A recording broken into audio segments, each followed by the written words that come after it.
이제 교리 시작하도록 하겠습니다. 시작 기도는 늘 오늘 처음 교리 들으신 분도 있을 거예요.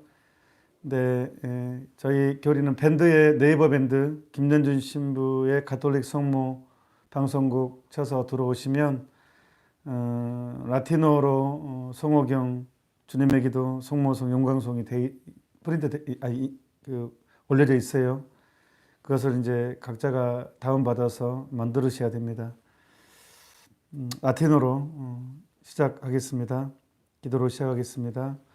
성부와 성자와 성령의 이름으로 In nomine Patris et Filii et Spiritus Sancti. 아멘. Pater noster, qui es in celis, sanctificetur nomen tuum, adveniat regnum tuum, fiat voluntas tua, sicut in cielo et in terra.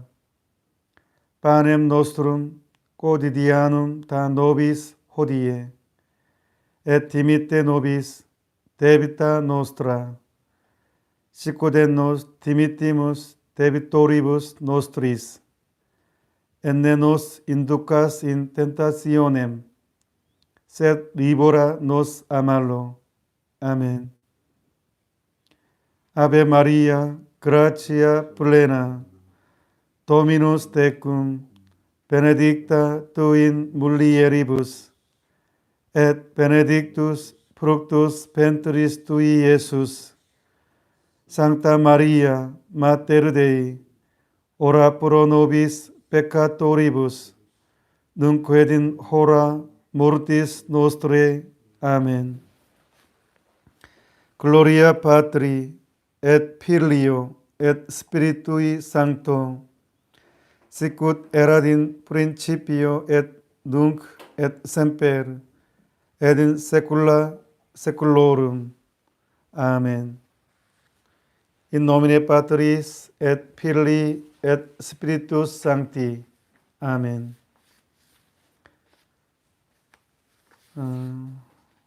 지난주 핵심은 믿음의 개념에 대해서 말씀드렸어요.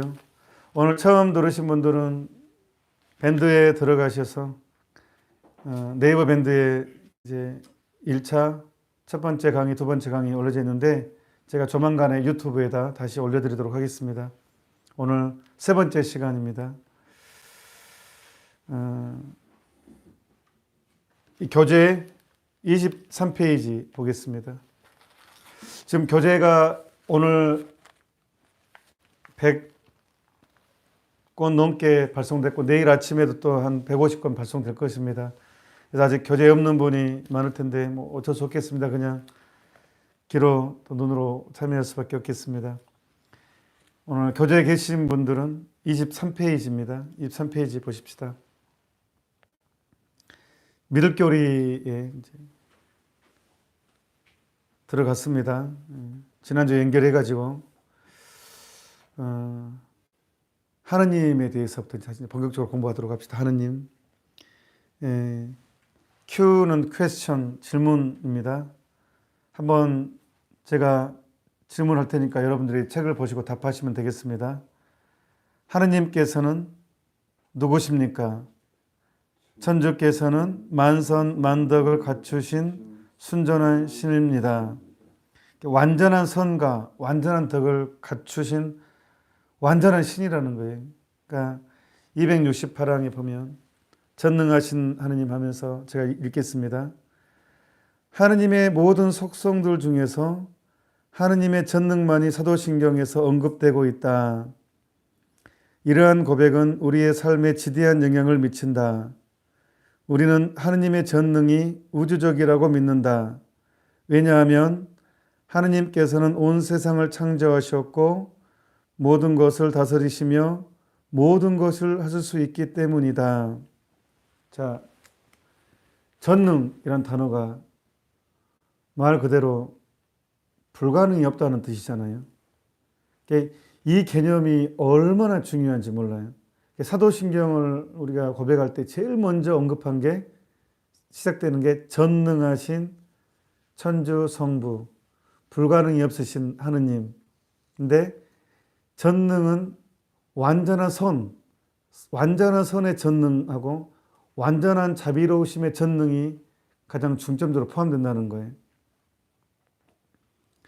그래서 성로 소아드레사가 이런 얘기를 합니다. 임금이 사냥을 하러 나가요. 그럼 군사들이 이제 임금 사냥을 돕기 위해서 어마어마하게 풀죠. 군인들을 풉니다. 활 쏘기 좋게 이렇게 동물을 몹니다. 보통 토끼 사냥을 많이 했죠. 옛날에는. 가장 안전하니까. 그래서 토끼몰이를 해서 토끼가 더 이상 옴짝달싹할 수 없게 코너로 몬 다음에 임금이 딱 활 쏘기 좋은 때 딱 토끼를 몰아넣어서 토끼를 꼼짝 못합니다. 자, 임금은 토끼를 향해서 활을 겨눕니다. 그럴 때요. 토끼는 이제 도망가도 군사들한테 잡혀 죽고 가만히 있어도 왕의 화살에 맞아 죽고 꼼짝없이 죽을 운명입니다. 성로 소아드레사가 이때 이런 얘기를 합니다. 토끼가 살 수 있는 유일한 방법이 하나가 있다고. 여러분, 뭘까요?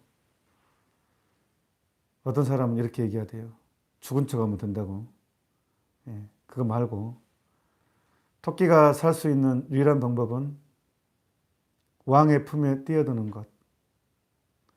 왕의 품에 가슴으로 뛰어들어 버리면 왕은 죽일 수가 없대요.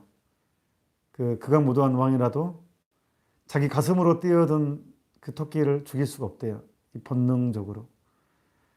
그러니까 우리가 하느님이 전지전능한데 완전한 선으로 전지전능하다는 거예요. 불가능이 없다는 거예요. 나에 대해서. 그게 중요해요. 다른 사람에 대해서 불가능이 있냐 없냐보다 나에 대해서 불가능이 없냐 있냐가 더 중요하잖아요. 그러니까 선으로 완전하신 분, 전선 하신다는 거예요. 그러니까 우리가 신앙생활하면서 가장 무서운 유혹이 진짜 그거라니까요. 하느님이 나를 싫어하실 거란 느낌? 잘못을 많이 하거든요. 자주 넘어지고 실패를 너무 많이 하다 보니까 왠지 하느님이 나를 안 좋아할 것 같은 느낌? 죄를 많이 짓다 보면 내 이해 수준으로 하느님까지 판단하게 되죠. 그래서 어떤 죄를 지은 다음에 나에게 안 좋은 일이 생기면 이제 하느님이 나를 싫어해서 이런 일이 생겼다는 것처럼 느껴지게 되고 하느님이 나를 벌 주신 것처럼 느껴지게 되고 이제 그러버리면 게임 끝납니다. 이제 하느님과 인간은 공포의 관계, 굴종의 관계, 제대로 인격적인 관계가 안 됩니다. 그래서 여기서 하느님은 전능하다는 것은 우리 편에서는 자비로우신 전능, 그렇게 이해하시면 되겠어요. 자비로우신 전능. 그냥 토끼가 그 왕의 가슴에 뛰어들듯이 내가 그 하느님의 가슴에 뛰어들면 하느님은 나를 거절할 수 없다는 그 믿음이 필요합니다. 그래서 꼭 그거 기억했으면 좋겠습니다. 자, 현실적으로 다음 페이지 봅시다. 24페이지 보면 가톨릭 교회교리서 272양 보면 하느님이 만물을 창조했고 전능하신데 하느님이 무능하게 보인다는 거예요. 왜 악한 사람들은 이렇게 잘 되고 이 착한 사람들은 고생만 할까? 이 정의롭지 못하게 보이는 세상이 이제 신앙의 또 다른 시련이고 유혹입니다. 실제로 하느님은 너무 무능하게 보입니다. 그리고 실제로 하느님은 가장 무능하게 보셨어요. 전능하신 하느님이 인간이 되어 오실 때 한 여인의 태안에서 한 여인의 살을 자신의 살로 취했고 한 여인의 피를 자신의 피로 취했고 가장 연약한 상태의 의존으로 인간한테 완벽하게 의존한 형태로 하느님이 오시잖아요. 그래서 무능하게 보이는 하느님의 신비입니다. 여기서 구체적으로 들어가면 너무 복잡해지니까 일단은 이쯤에서 교리니까 이쯤에서 넘어가도록 합시다. 자, 274장 25페이지 보면 그러므로 주님께서는 불가능한 것이 없다고 하는 우리 영혼에 깊이 새겨진 이 확신보다 우리의 신앙과 희망을 더 굳게 해주는 것은 없다. 줄 치십시오. 이 굉장히 중요한 개념입니다. 오늘 274장은 줄을 짝짝 치고 별표 해놓고 반복해서 봐셔야 됩니다. 다시 읽겠습니다. 주님께는 불가능이 없다고 하는 우리 영혼에 깊이 새겨진 이 확신보다 우리 신앙과 희망을 더 굳게 해주는 것은 없다. 신경 전체가 사도신경을 말하는 것입니다. 사도신경 전체가 그 다음으로 우리에게 믿도록 제시하는 모든 것, 가장 위대하고 가장 불가해하며 자연의 일반적 법칙을 초월하는 가장 높은 것까지도 하느님의 전능이라는 개념만 가진다면 주저없이 쉽게 받아들일 수 있다.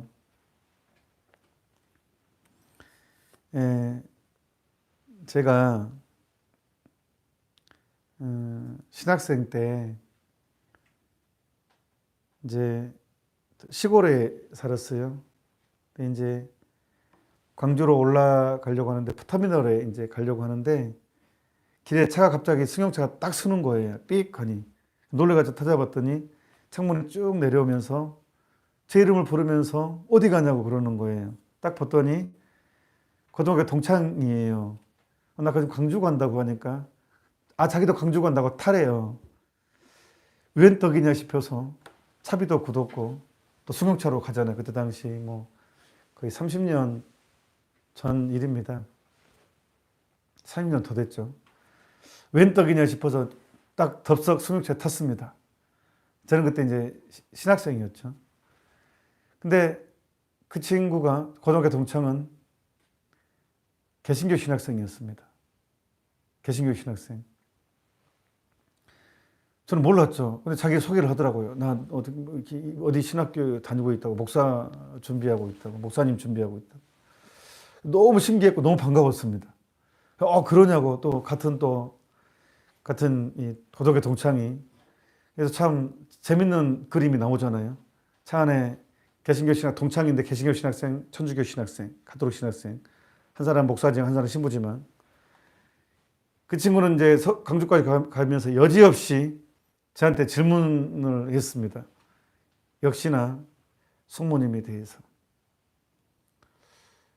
아니 왜 천주교는 성모님에 대해서 원죄 없다고 한데 아니 성서에 어디에 나와 있대? 원죄 없다고 한 것이. 제가 이제 그 명색이 신부를 지망하고 또 신학생이잖아요. 여기서 밀리면 안 되잖아요, 제가. 근데 성서에 성모님이 원죄 없다는 그 단어는 없거든요. 아니 완전히 저 꼼짝없이 또 이제 이렇게 논리적으로 안 하면 또 당하게 돼서 생각해 봤습니다. 그래서 이렇게 얘기했습니다. 예수님이 하느님이냐, 하느님이 아니냐. 개신교 신학생이니까 또 알죠. 하느님이지. 그래. 그렇지. 예수님이 사람이냐, 사람이 아니냐. 사람이지. 그렇지. 정말 태호가 됐어요. 또 이상한 개신교 다녔으면, 죄송합니다. 제 식으로. 또 약간 또 인성은 강조하고 신성 부정해버리고 또 신성만 강조, 인성 부정해버리면 또 머리 아파버리는데 다행히 또 그거는 좀 온전한 또 신학교였던 것 같습니다. 그래서 신성과 인성을 동시에 예수님은 성이 두 개예요. 이 씨가 김 씨 그거 아니고 남성 여성 그게 아니고 이 인성과 신성. 그러니까 예수님은 좀 더 뒤에 좀 설명하겠지만 뒤에 나옵니다. 하느님이면서 사람이라는 거예요. 제일 중요한 개념이에요. 신앙에서. 예수님은 하느님이면서 사람이십니다. 두 가지 성이 있어요. 신성과 인성. 자, 그래서 그 신학생이 예수님이 하느님이냐 하느님이 아니냐고 질문했을 때 하느님이지 라고 대답을 했고 제가 그러면 사람이냐 사람이 아니냐 했을 때 사람이지 오케이. 그러면 대화가 돼요 이제. 그래. 지금 질문은 왜 성모님이 원죄 없다고 얘기하느냐에 대한 질문을 좀 답하는 거예요, 제가. 자, 예수님이 하느님이지. 그럼 하느님은 죄가 있어, 없어? 없지. 오케이. 그럼 만약에 성모님이 원죄가 물들었다면, 죄가 물들었다. 그러면 죄의 노예가 되는 거죠. 성서적인 개념으로. 마귀를 주인으로 섬긴 것이 되는 거거든요. 그 마귀들은 세상을 자기 거라고 생각을 해요. 왜? 자기는 죄의 주인이니까. 그러니까 세상은 자기 거라고 생각을 해요. 죄인들의 세상이라고 생각하기 때문에. 그러니까 원죄에 물들었다는 것은 사역 편정, 죄로 기우는 경향을 가지고 있거든요. 예. 그러니까 그리고 죄에 물들었어요. 그러면 거룩하신 하느님, 죄라고는 눈꽃 방법도 없어야죠. 하느님은 거룩하시고 빛 자체이시기 때문에 어둠이 있으면 안 되죠. 그래서 제가 물어봤어요. 하느님은 죄가 있냐 없냐? 당연히 없지. 빛 자체시지. 빛 자체시지.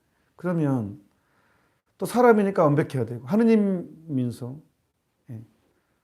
그러면 하느님이 원죄 물든 여인의 피를 자신의 피로 취할 수 있어? 그러니까 갑자기 당황했어요, 진짜로. 만약에 성모님이 원죄 물들었다면 그 태안에 있는 예수님, 하느님이신 그 태안에 있는 게 하느님이시잖아요. 그러면 하느님이 마귀에 물린 마귀를 주인으로 모신 하느님이 그 여인의 피를 자신의 피로 취할 수 있어요? 신성에 대한 모독이죠, 이것은. 하느님성에 대한 모독이죠. 그렇게 주장한다면. 언뜻 생각하기로. 예. 그러니까 전능하신 하느님 그것 준비를 안 하시겠어요? 하느님이 그냥 느닷없이 나타나시겠어요? 인간으로. 태초에 아담과 하와가 에덴 동산에 쫓겨날 때 약속을 하죠. 창세기 3장 15절의 내용입니다. 그냥 쫓아내지 않습니다. 언젠가는 다시 복권시켜 줄 것이다. 쫓아내지만 절망적인 선언이 아니었어요. 고생할 것이다. 하지만 언젠가는 다시 복권시켜 줄 것이다. 그래서 이 희망을 믿고 지금도 유대인들은 아직도 기다려요. 메시아를. 이게 유대교예요. 아니다. 너희들 2000년 전에 죽였던 그 메시아, 예수라는 사람이 바로 약속된 메시아였다. 이게 가톨릭이고, 아니다. 아직 안 왔다. 이게 유대교고 그렇습니다. 그리스도교는 그분이 메시아임을 믿는 게 그리스도교예요. 그러면 그분이 하느님인데, 메시아인데, 하느님이 원죄에 물든 여인의 피를 하느님 피를 취할 수 있냐 이거예요. 선 자체께서. 그럼 마귀한테 예속되는 거잖아요. 신성의 요구, 그러면 신성에 대한 모독이 되는 거예요. 그러니까 성모님을 위해서 성모님이 원죄 없다는 것이 아니라 신성의 요구라는 거예요. 하느님의 요구예요. 하느님 신성에 대한 요구예요. 성모님이 원죄 없다는 것은. 그리고 악에 대한 승리를 선언하는 것이고 이미. 그러니까 교부의 이레네오 교부는 초창기는 개신교 프로테스탄트 더 없었어요. 가톨릭만 있었어요. 예. 그러니까 교부들 얘기는 이제 초창기. 지금의 프로테스탄트 개신교는 16세기 등장하고 동방종교는 1000년 이후에 등장하는 거예요. 그러니까 1000년 동안 가톨릭밖에 없었어요. 큰 틀로. 그러니까 자, 초대 교부가 이레네오 교부는 그래서 이런 얘기를 해요. 아담과 하와로 이 세상에 죄가 들어왔기 때문에 하느님은 똑같은 보석, 속죄가 된다는 거예요. 예수님과 성모님, 병렬 구조로서. 그래서 2차 바티칸 공의의 문헌은 완벽하게 선언을 해요. 성모님을 제2의 아담, 하와라고. 예수님을 제2의 아담이고 성모님을 제2의 하와라고. 그렇게 또 선언을 하죠. 2차 바티칸 공의에서. 그러니까 딱 맞아떨어지게 한다는 거예요. 하느님께서는. 완벽하신 분이시기 때문에. 그래서 성모님이 죄가 없는 게 뭐가 힘드냐고요. 전능하신 분인데. 심지어 어떤 분이 이런 얘기를 해요. 아니 어떻게 처녀가 임신을 해야 이걸 나보고 믿으라고 예비자 교리 때. 어떻게 불가능합니까 신부님. 그 신부님 뭐라고 대답한 줄 알아요? 그 질문에. 천주교 신자 중에는 의사가 참 많습니다. 의학 박사도 많습니다. 하지만 그 사람은 다 믿습니다. 이게 전능입니다. 이게 전능. 그러니까 하느님의 274항, 하느님의 전능이라는 개념만 가진다면 주저없이 쉽게 받아들일 수 있다. 오케이, 됐죠. 참, 그 개신교 신학생, 예, 또 질문했어요. 이제 이거 여담입니다. 이거 격까지 나가서. 천주교는 왜 술이 죄인데 왜 술을 먹냐. 그래서 저도 인정한다. 술로 인해서 사고 참 많다. 천주교 좀 부끄러운 부분이 너무 많다. 그런데 예수님의 첫 번째 기적이 뭐냐? 물을 술로 만든 거 아니냐? 천주교는 술 자체를 부정하지 않고 과음을 단죄하지 술 자체를 단죄하지는 않는다. 왜냐하면 예수님 첫 번째 기적이 물이 술로 바뀌었잖아요. 만약에 술 자체가 죄라면 그 기적 자체가 말도 안 되는 거잖아요. 예수님이 죄를 기적으로 했겠습니까? 말도 안 되는 거죠. 또 하나, 또 질문했어요. 그럼 왜 성모님이 승천했다고 하는데 성서에 어디 나왔대? 그래서 제가 그랬죠. 구약에도 승천한 사람이 있잖아요. 에녹이. 그냥 발로. 그러니까 엘리야도 바로 하늘 올라가잖아요. 그리고 성모님은 죄가 없자면 이 죽음이라는 것은 죄의 결과라고 하잖아요. 그러면 죄 없은 사람은 바로 올라가야죠. 뭐 이상합니까? 이상하지 않죠. 그래서 그렇게 설명하니까 진짜로 그 신학생 진지하게 신학을 공부했던지 그래 공감이 된다라고 진짜 해줬어요. 근데 뭐 개종했다는 소문은 아직까지 없습니다만. 예.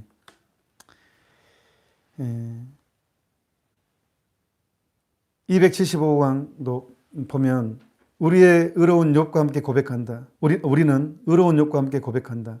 알았습니다. 당신께서는 못하실 일이 없습니다. 계획하신 일은 무엇이든지 이루십니다. 하느님이 주도권을 행사하시고 불가능이 없다는 것입니다. 276항 하느님께서는 무슨 일이든 하실 수 있다. 루카복음 1장 37절 인용했습니다.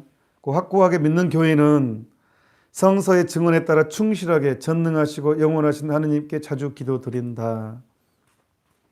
하여튼 이 개념은 이제 우리가 믿을 교리에 들어가면서 가장 중요한 개념 중에 하나가 가장 중요한 개념입니다. 하나가 아니라 하느님은 불가능이 없으시다 것입니다.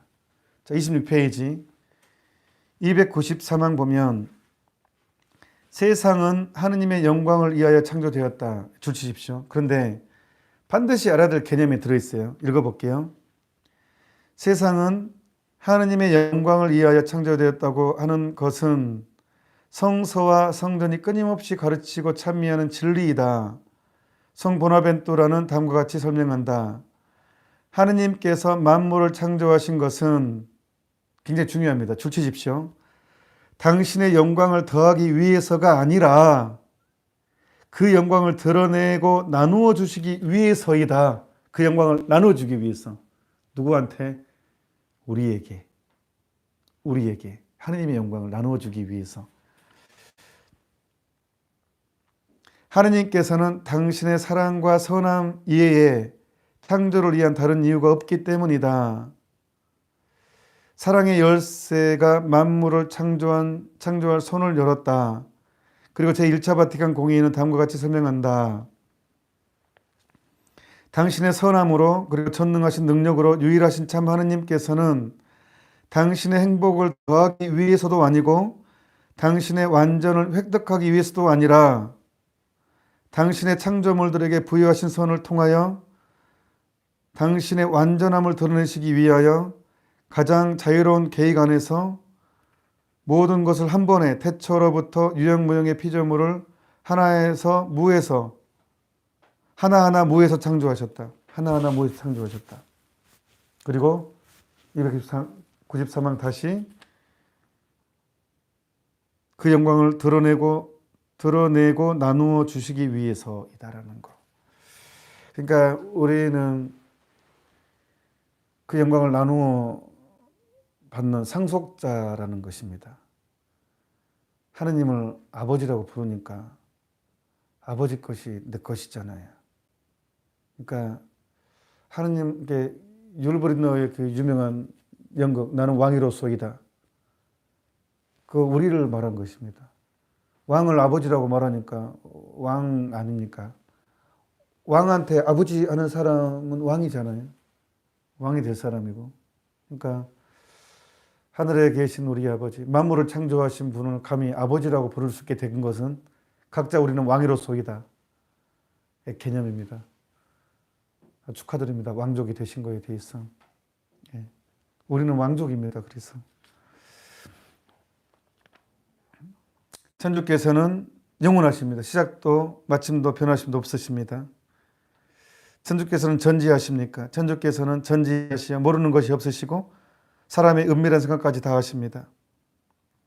천주께서는 의로우십니까? 천주께서는 의로우시고 선을 상주시고 악을 벌하십니다. 이게 이제 정의 개념이죠. 근데 이제 좀 심각한 질문.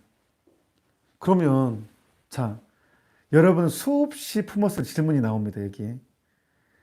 천주께서 전지 전능 전선하시다는데 이 세상에는 죄악과 전쟁과 온갖 번교가 뭐 코로나19도 그렇고 계속 그대로 계속되고 왜 계속되고 있냐고.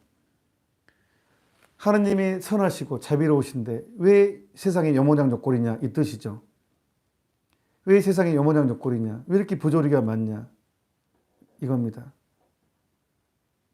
거기에 대한 답이 나오겠지만 한번 봅시다. 답을. 천주께서 전지전능 전선하시면서도 현세의 제약과 전쟁과 병고가 계속되는 것은 천주께서 지극히 귀중하게 여기시는 자유를 인간들이 남용하기 때문이고, 이게 이제 핵심적인 개념입니다. 또 현세의 온갖 고통으로 인하여 인간들의 제약을 보속하고 공덕을 세우게 하시는 것입니다. 조금 언뜻 이해가 안 되지만 계속 곱씹다 보면 이게 다 답이 들어 있습니다, 사실은.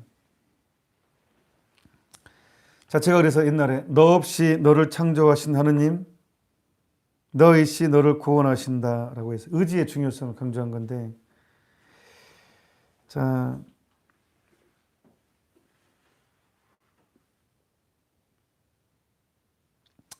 이 세상에서 착한 사람이 더 괴로움을 당한 것 같아 보여요. 사실 그래요. 악한 사람이 더 잘 사는 것 같고, 이건 너무 억울하다.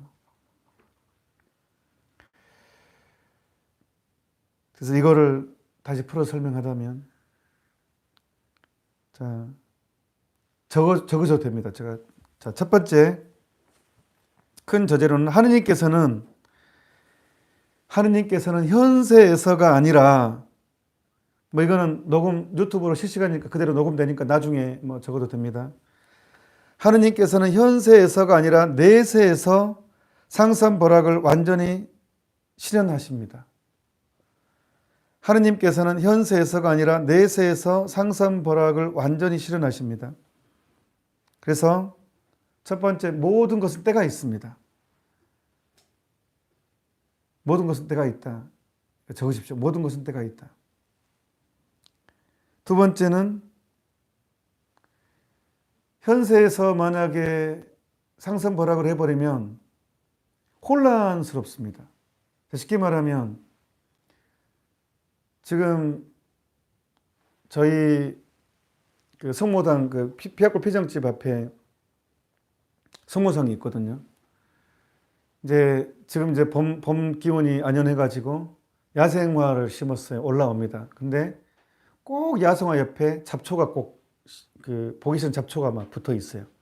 그럼 저도 이제 가면 잔디랑 야생화 옆에 잡초를 뽑는데 너무 가까이 붙어 있으면 잡초를 뽑다 보니까 잡초만 뽑히는 게 아니라 잔디도 뽑아버릴 때가 많더라고요. 제가. 그래서 제가 이거 생각해요. 아, 이래서 하느님이 현세에서 바로 심판을 안 주는구나. 바로 벌 주다가 착한 사람도 피해를 보겠더라고요. 무슨 뜻이냐? 제가 학교 다닐 때 이런 고민을 한 적이 있어요. 아니, 왜 하느님은 저 악한 사람들에 침묵하시는가? 한번 가끔 벼락을 한번 딱 때려주면 한번 딱 벼락 맞고 딱 죽잖아요. 악한 사람이. 그러면 사람들한테 정말 하느님이 계시는구나. 좀 착하게 살아야 되겠다. 라고 그런 생각 갖지 않을까? 좀 사람들이 회개하지 않을까? 그런 생각을 한 적이 있거든요. 진짜 악한 사람한테 벼락 한번 때린다 그러면 왜 하느님은 침묵하시는가? 너무 침묵하니까 무능하게 보이지 않냐, 하느님이. 그런 생각을 했죠.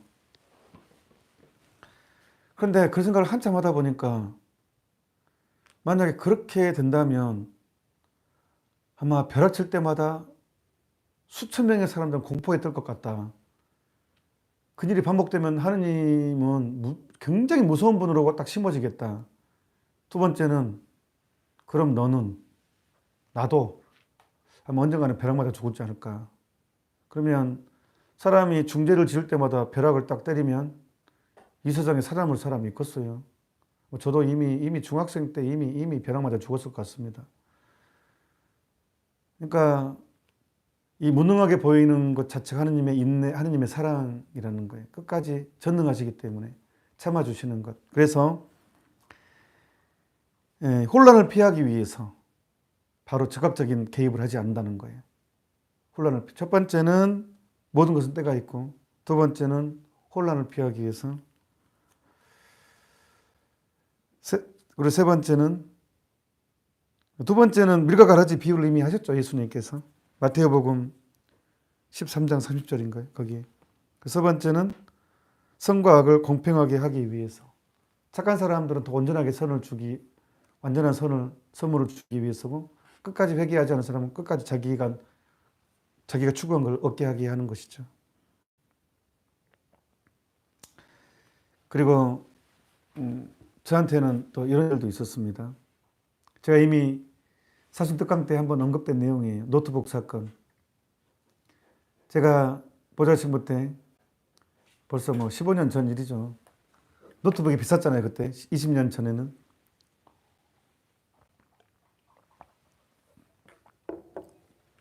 몇 개월치 용돈을 모아서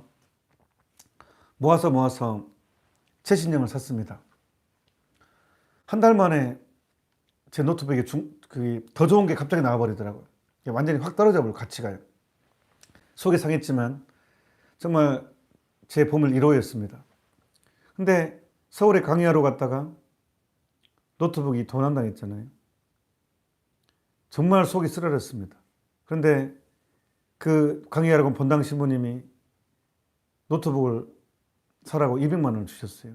제가 170만 원 노트북 샀는데 훨씬 좋은 노트북 최신형이 190만 원이었거든요. 용산 전자상가 가서 그 신부님이 주신 200만 원으로 노트북을 샀습니다. 그리고 속으로 외쳤죠. 오 복된 도둑이여. 노트북을 잃어버릴 당시는 분노와 그 미움이 가득 찼지만 그 노트북을 잃어버린 사건 때문에 성령을 체험했고 또 좋은 형님 신부님 서울에서 그 신부님을 알게 됐고 또 더 좋은 노트북 생겼고 결론으로 봤을 땐 저는 더 이기였어요. 그래서 속으로 오 복된 도둑이요 그랬던 거예요. 진심이었습니다. 우리 인생이 그렇다는 거예요. 제가 나무꾼 얘기도 했잖아요. 나무꾼이 나무를 하러 갔습니다. 도끼가 물에 빠졌습니다. 나무꾼 입장에서는 도끼는 내 삶의 기둥이죠. 밥줄입니다. 가난한 사람은 도끼는 얼마나 중요하겠습니까? 내 삶의 기반이 무너진 것입니다. 그런데 그 도끼를 잃어버린 덕분에 나중에 실력이 나타나서 음도끼 주고 금도끼 줬어요. 그러면 도끼를 잃어버린 순간은 비극이고 실패고 좌절이지만 그 결과로 나중에 은도끼와 금도끼 생겼다면 은도끼와 금도끼를 생긴 이후에 그 돌아보는 사건은 도끼를 잃어버린 사건은 은총이라고 말할 수 있죠. 그 비극일 은총이라고 말할 수 있습니다. 이제 내일 모레 코페 부활성야 미사합니다. 엑술 때 나오죠. 가장 기가 막힌 노래 나옵니다. 옛날에는 오 복된 제약이여, 지금은 오 복된 다시여. 있잖아요. 용약하라 하늘나라 천사들 무리. 엑술 때죠 이게. 그 중간에 오 복된 제약이여, 오 복된 탓이여 그러거든요. 진짜 말도 안 되는 내용 아닙니까? 죄 때문에 이 세상에 쓰레기가 들어왔는데 죄 때문에 살인, 방탕, 우울, 음란, 간음, 저주 모든 쓰레기가 죄 때문에 들어왔는데 어떻게 가톨릭교회 가장 엄숙한 순간에 오 복된 죄여라고 노래하냐고요. 그게 가능한 게 그 다음 구절 때문에 그렇습니다. 오 복된 죄악이여 너로서 위대한 구세주를 얻게 되었도다. 너 때문에 위대한 구세주를 내가 얻게 되었다는 거예요. 예수님이 누구신지 알게 되었다는 거예요. 예수님의 사랑, 예수님의 눈물. 개신교 신자가 천주교 너희들은 정말 잔인한 사람들이다. 어떻게 성당 중앙 한가운데 예수님을 못질해서 가장 잔인하게 처절하게 죽은 장면을 성당 중앙에 걸어놓고 기도하냐. 우리는 그런 행동은 안 한다. 너무 고통스러운 장면이다. 가장 저주받은 모습 아니냐. 어떻게 예수님이 가장 처절하게 죽은 사람을 못질러 놓고 그냥 죽을 때까지 기다리지 않아요. 십자가는. 어떻게 그런 모습을 가장 잔인한 모습, 가장 처절한 것을 가운데 걸어놓고 기도하냐. 성당 신자들 너희들은. 너무 잔인하다. 성당 천주교 신자들은. 뭐라 할게요. 예수님이 당신을 얼마나 사랑한 줄 아십니까? 그리고 진짜 데리고 갔습니다. 십자가 앞으로.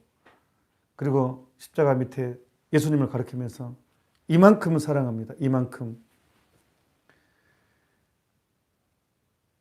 저주의 예수님의 이 저주의 모습은 우리를 얼마나 사랑하는지의 가장 결정적인 모습입니다. 십자가에 매달리는 예수님은 자신이 원했습니다. 우리를 속죄하기 위해서. 그러니까 그런 구원의 상징입니다.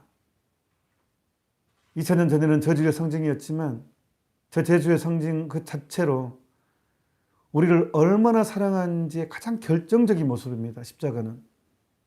나를 어떻게까지 사랑하시는가, 얼마만큼 사랑하시는가에 가장 확실한 상징입니다. 십자가에 못 박혀 돌아가신 모습은. 그래서 너로서 위대한 구세주를 얻게 되었다. 죄를 더 지으라는 소리가 아니라 여러분의 죄보다 훨씬 큰 하느님의 은총을 바라보자는 것입니다. 하느님의 침묵은 무릉처럼 보이지만 사랑의, 엄청난 사랑의 결과물이라는 것입니다. 저는 제 인생을 돌아보면 제 사제생활을 돌아봐도 천주교 신자로서의 삶을 되돌아봐도 보통 하느님은 뭐 사랑이시다 뭐라고 이렇게 하잖아요. 근데 저한테 물어본다면 하느님은 어떤 분이시냐, 어떤 분이시냐 하면 물어본다면 기다려주시는 하느님. 제가 새로 태어나도록, 제가 변하도록 끝까지 인내해 주시고 제가 체험한 하느님 더 그게 사랑이죠, 사실은. 그래서 기다려주시는 하느님, 나를 기다려주시는 하느님, 끝까지 인내해 주시는 하느님, 참아주신 하느님이었습니다. 그래서 이제 질문에 좀 더 답이 되겠죠. 천주께서 전지전능 전선하시다는데 이 세상에는 죄악과 전쟁과 온갖 병고가 왜 그토록 계속되고 있습니까? 예. 그리고 더 추가하자면 나에게 선행을 하도록 당신처럼 이제 내가 예수님을 사랑한다면 그 사랑하는 사람과 같이 되는 게 완벽한 거 아닙니까? 사도 바울은 이거에 대해서 이제 이렇게 얘기합니다. 예수 그리스도의 남은 고통은 이제 내가 온몸으로 겪는다고. 이제 예수님의 남은 고통은 우리가 사랑 때문에 우리가 그걸 받아들이는 것 아니겠습니까? 그래서 예수님께서 제자들에게 누구든지 나를 따르려는 사람은 자기 자신을 버리고 십자가를 지라고. 그래서 우리의 삶은 예수님의 남은 고통을 온몸으로 받아들이는 것입니다. 28페이지 삼위일체입니다. 삼위일체는 이구동성으로 어떤 신학자도 풀 수 없는 단지 그냥 받아들이는 문제입니다.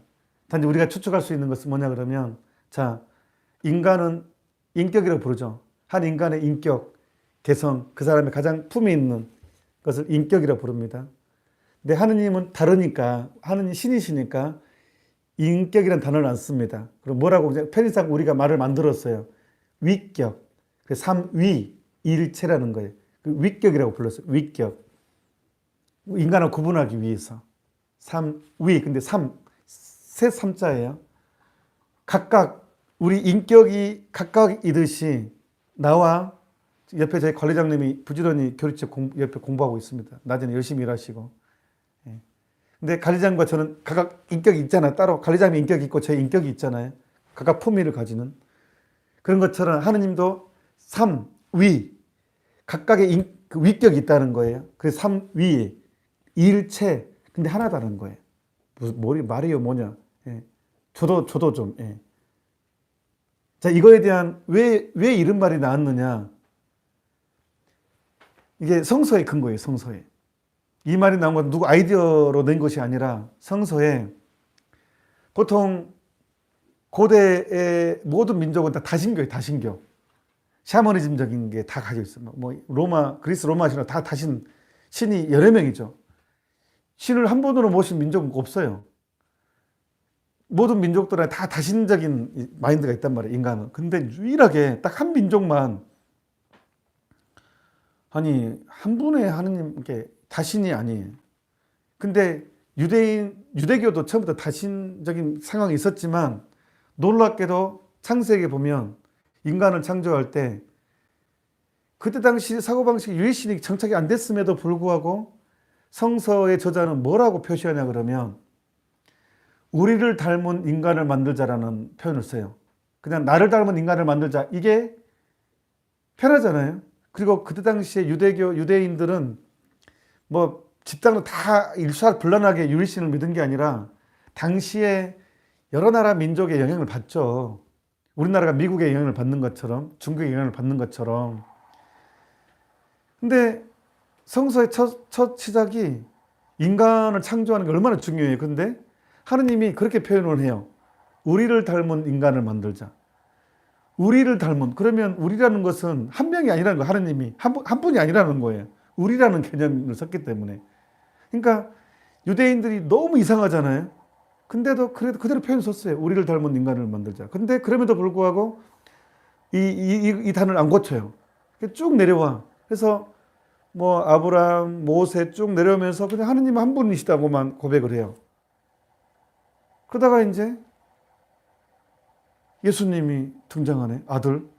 예수님이 갑자기 난 하느님 아들이라고 하네. 그걸로 예수님을 죽여버리잖아요. 신성모독이라고. 네가 어떻게 감히 어떻게 하느님 아들이 될 수 있냐. 너 인간인데. 그래가지고 예수님을 죽인 이유가 신성모독이에요. 인간인 주제에 하느님 어떻게 감히 하느님이 될 수 있냐. 이렇게 해가지고 죽였잖아요. 근데 예수님은 우리한테 알려주잖아요. 나는 하느님에서 왔다고. 아버지와 아들은 하나다고. 예수님이 그렇게 말씀하신 거예요. 그럴 때 우리가 여기에 대해서 어떻게 할 수가 없잖아요. 예수님이 직접 계시한 거죠. 이게 계시. 그 다음에 또 떠나시면서 뭐라고 하세요? 파라클리토 성령을 보내주실 것이다. 위로자 성령을 보내준다는 거. 한 분 나와 함께 태초에 계셨던 성령께서. 그래서 예수님이 우리한테 확실하게 알려준 거예요. 삼위일체라는 것은. 아버지와 한 분이시다. 하나 함께 있다 우리는. 각각의 위격으로. 그래서 삼위일체 교리는 서서히 이렇게 성서의 구약, 신약 안에서 서서히 발전해서 우리에게 딱 보여준 거예요. 그러니까 다 도리가 없습니다. 예수님이 그렇게 우리한테 알려주신 것이기 때문에.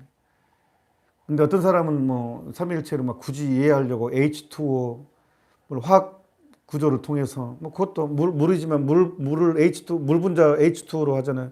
H2개하고 O하고 해가지고 결합돼 하나의 물이다. 각각의 HO 딱 각각의 독립적으로 있잖아요. 그것도 그래 일리가 있는 것 같고. 또 크로바로도 표현하기도 합니다. 세 크로바가 각각의 입을 고유의 모양을 가지고 있지만 하나의 입으로 완성을 이룬다. 옛날에는 크로바로 많이 삼위일체를 설명했죠. 또 지금에 와서는 또 이제 화학을 공부하니까 이제 H2O로 설명하기도 하고. 하여튼 그렇습니다. 저도 이 정도 이상은 어떻게 설명할 수가 없습니다. 그리고 유명한 예로가 있죠. 아고스티노 성인이 그래서 우리 가톨릭 성인 중에서 가장 똑똑한 성인 3명을 뽑으란다면 굳이 뽑자면 교회 박사로 이제 성인 중에서요. 그냥 성인이 있고 교회 박사로 선언된 성인이 있어요. 교회 박사로. 토마스 아퀴나스, 십자가의 성령한, 아빌라에 들에서 성도 소아들에서 교회 박사로 선언됩니다. 아우구스티노 성인도. 근데 그래서 이제 명실상부하게 또 그 중에서도 토마스 아퀴나스, 아구스티노 성인, 양대 산맥, 그다음에 십자가의 성령 이렇게 하는데, 아구스티노 성인이 바닷가를 거닐다가 삼일째 교리를 연구하다가 바닷가를 거니는데 한 아이가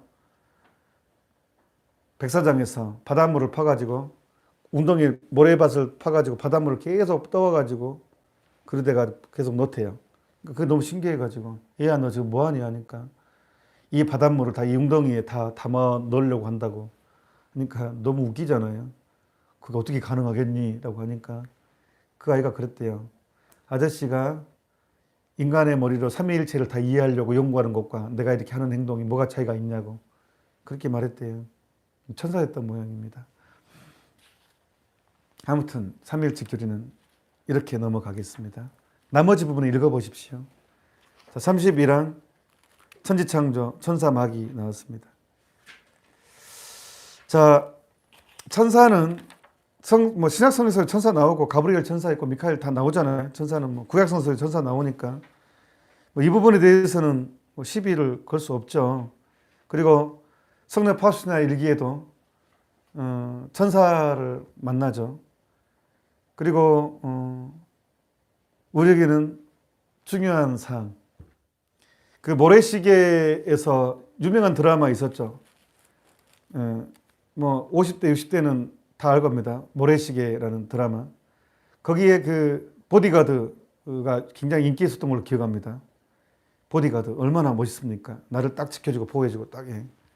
근데 실제로 우리가 그렇다는 거예요. 보디가드가 우리한테 있다는 거예요. 하느님이 정해준. 이게 수호천사입니다. 자, 33페이지 336항. 자, 336항 봅시다. 제가 읽어볼게요. 사람은 일생 동안 생명의 시작부터 죽음에 이르기까지 천사들의 보호와 전구로 도움을 받는다. 모든 신자들 곁에는 그들을 생명으로 인도하는 보호자며 목자인 천사가 있다. 이걸 수호천사라고 합니다. 그리고 실제로 성녀 젬마 갈가니는 매 순간 수호천사를 보며 살았습니다. 그리고 모든 사람마다 한 명의 수호천사가 있다고. 어떤 분이 저한테 이런 질문을 했어요.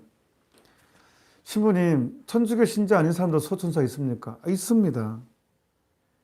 모든 사람이 태어나면 순간 천사 한 명씩을 하느님이 정해 주십니다. 그 사람을 인도해 달라고. 그러니까 그 천사들과 함께 살아간다는 의식은 굉장히 중요합니다.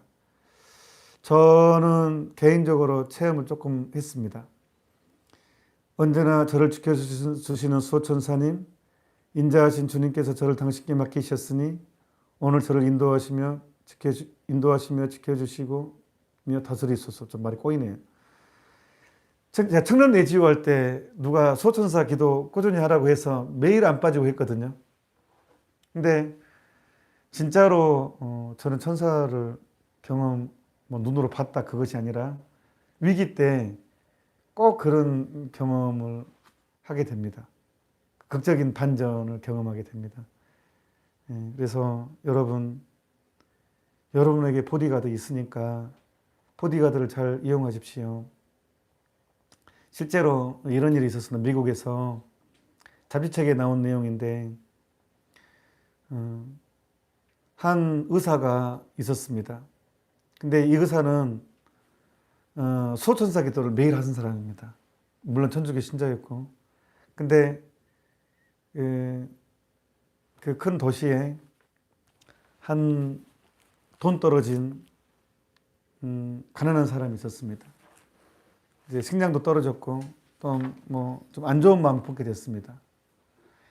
미국에는 그때 옛날에는 의사들이 왕진을 이렇게 오잖아요. 지금처럼 병원에 가는 것이 아니라 전화로 의사를 부르면 왕진을 오게 됩니다. 그래서 이제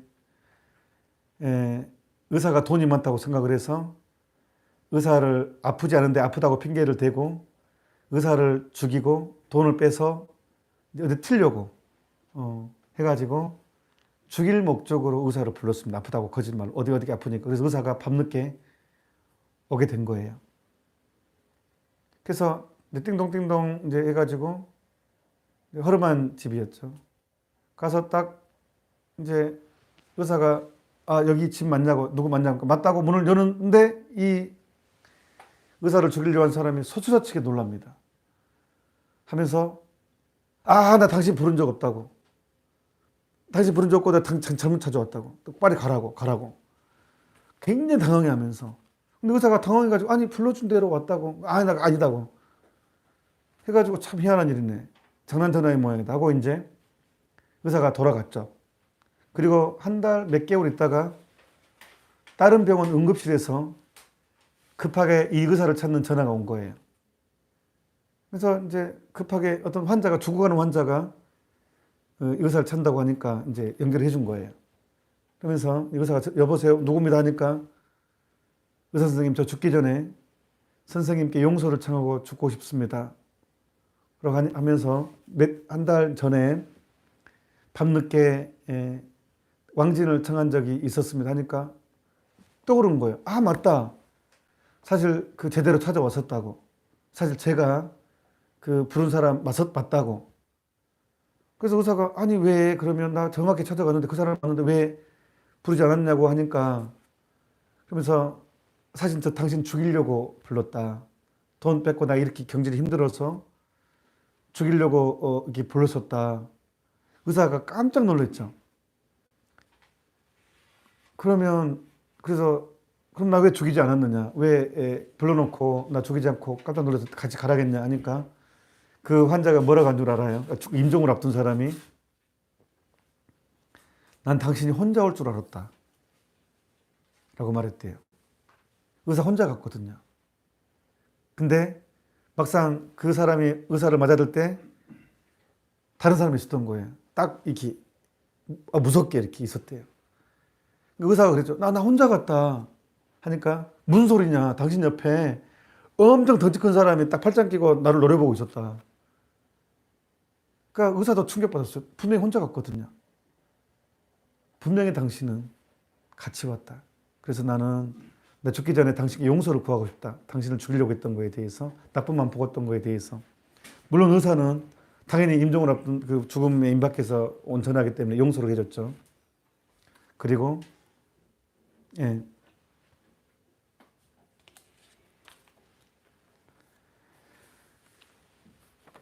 그리고 이제 화해가 이루어졌고 의사 용서해줬고 그 의사는 알게 됐어요. 수호천사라는 걸 믿게 됐죠. 왜? 의사는 매일 수호천사 기도를 했었거든요. 또 있어요.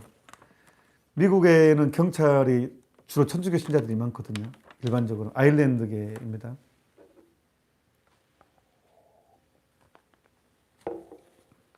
근데 경찰이 이제 급해서 권총 차고 이제 어떤 급습을 했는데 2명인 줄 알고 꼼짝마고 딱 급습했는데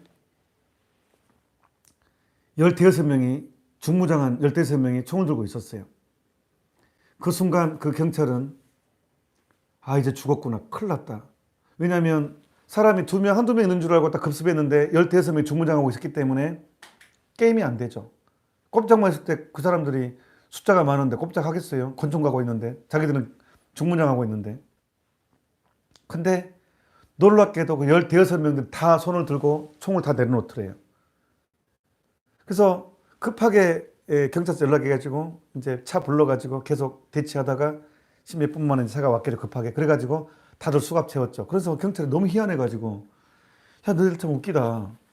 수갑 채우면서 야, 우리는 2명이고 너 15명인데 왜 우리 2명한테 다 순순히 응했냐. 응전하면 되는데. 그러니까 그 깽단 그 애들이 뭔 소리냐 지금 무슨 2명이냐. 수십 명이서 우리를 총 들고 노려보고 있는데 우리가 어떻게 대항하냐 거기서. 그랬대요. 경찰 분명히 2명이었거든요. 그때 그 경찰 중에 한 명이 소천사 기도를 열심히 한 사람이었거든요. 그래서 소천사 체험은 이거는 빙산의 일각이고 정말 많습니다.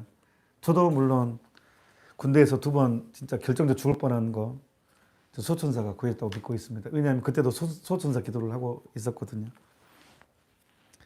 그러니까 천사들은 존재하니까 꼭 그 밴드에 소천사 기도문 올려놨습니다. 여러분 자녀에게도 하루에 한 번씩 꼭 하게 해 주십시오. 그거 뭐 1분도 안 걸리잖아요. 10초 정도밖에 안 걸리잖아요. 그 다음에 소천사가 있고 누가 쪽지로 질문이 왔어요. 수호성인이 있어요. 내가 세례명 받은 성인. 저는 프란치스코잖아요. 프란치스코 성인 수호성인데, 그러니까 2명이네요. 수호성인도 있고 수호천사도 있고. 수호성인하고 수호천사 다른 개념입니다. 예. 예. 오케이. 지금 1시간 되지 않았나요? 55분 남았어요. 제가 그럼 오늘 여기까지 해야 될 것 같아요. 좀 눈이 막 되게 피곤하네. 아프고 몸이 좀 안 좋네요. 오늘 또 좀 무리가 됐나 봅니다. 그래서 제가 다음 시간에 마귀, 저는 또 마귀도 체험한 것이 있어서 저기 그 검은 사제들하고 또 혹시 기회가 된다면 다음 숙제로 엑소시즘 에밀리 로즈 좀 무서워요, 영화. 예. 그거 더 라이트. 그거는 마귀, 더 라이트하고 엑소시즘 에밀리 로즈 실화예요, 실화. 실제 사건은 더 라이트도 시카고 교구의 시모님 이야기고요.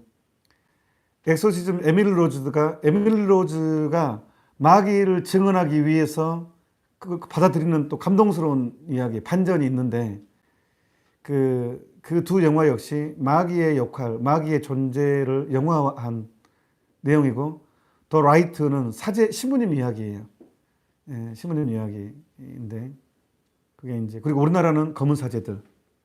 우리나라는 그냥 스토리 그냥 허구를 만든 것이고, 외국에서 만들어진 엑소시즘 에밀리 로즈와 더 라이트는 실제 있었던 사건으로 꾸며진 차이가 있습니다.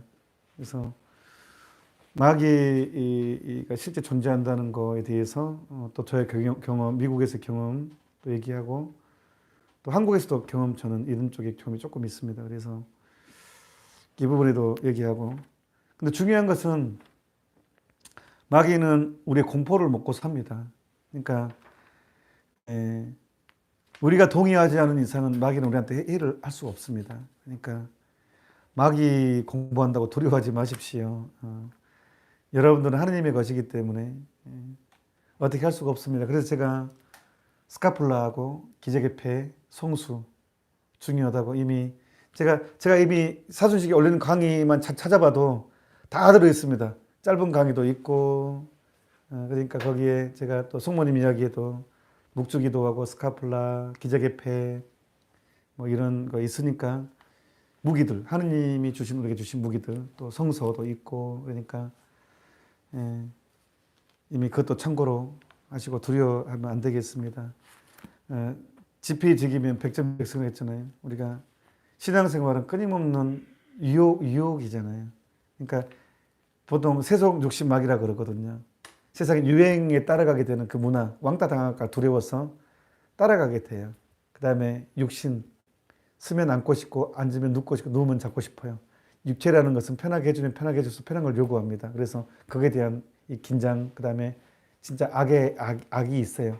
사순식이 유독 고기가 먹고 싶고, 사순식이 유독 술이 먹고 싶고, 사순식이 유독 단식이 어렵고, 더 유혹이 훨씬 셉니다. 그 어떤 때보다. 레오 교황님은 여기에 대해서 마귀를 또 뭉친대요. 우리가 회개할까 봐서, 우리가 변할까 봐서. 그러니까 더 힘듭니다, 사실은.